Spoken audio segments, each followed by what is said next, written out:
रेशीम बाग मध्ये जरा खाली घ्या. रेशीम बाग येथे मी पहिल्यांदा आलेलो नाही, यापूर्वी देखील आलेलो आहे.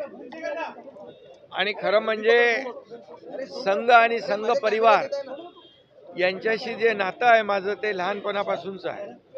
मी पूर्वी संघाच्या शाखेमधूनच माझी सुरुवात झाली, नंतर मग शिवसेनेच्या शाखा आणि मग शिवसेना, बाळासाहेबांचे विचार, दिघे साहेबांची शिकवण हे सुरू झालं. कारण संघ परिवार आणि शिवसेना यांचे विचार एकसारखे आहेत. खरं म्हणजे निरपेक्ष भावनेने कसं काम करावं हे संघ परिवाराकडून शिकावं. कुठलीही प्रसिद्धीची अपेक्षा न ठेवता संघाचा स्वयंसेवक काम करतो. आणि या देशभरामध्ये संघाच्या 5 लाख शाखा आहेत. आणि 1925 रोजी संघाची स्थापना परमपूज्य डॉक्टर हेडगेवारजींनी केली. आता पुढच्या वर्षी त्याला 100 वर्ष होत आहेत.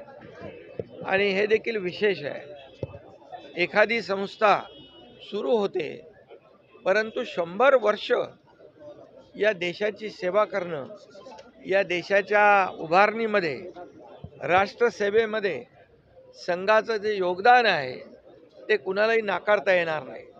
आणि म्हणून संघाची शिकवण जी आहे जोडणारी आहे, तोडणारी नाही.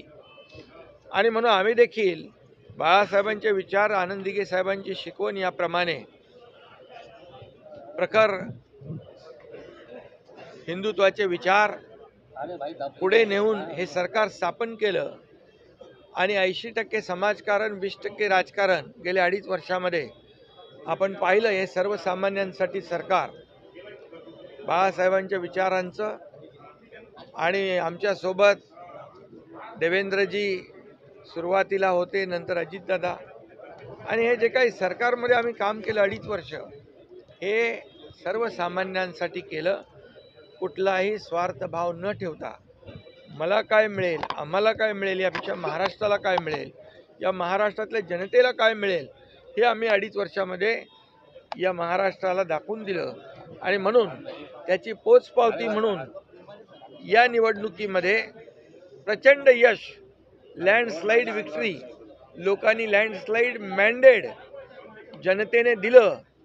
आणि देवेंद्र फडणवीसजी मुख्यमंत्री झाले. मला आनंद आहे की ते देखील राष्ट्रीय स्वयंसेवक संघाचे स्वयंसेवक आहेत आणि ते राज्याचे पुन्हा मुख्यमंत्री झाले. याचाही आनंद माझ्यासारख्या कार्यकर्त्याला आहे, त्यांच्या सहकार्याला आहे.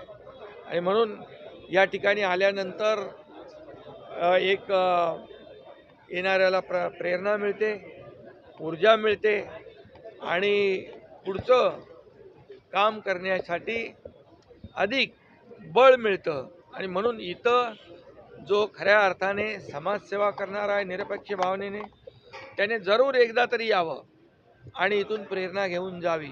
आणि म्हणून मी दरवर्षी येतो. आज सगळे आमचे सहकारी या ठिकाणी आले आणि आजचा हा कार्यक्रम संपन्न झाला.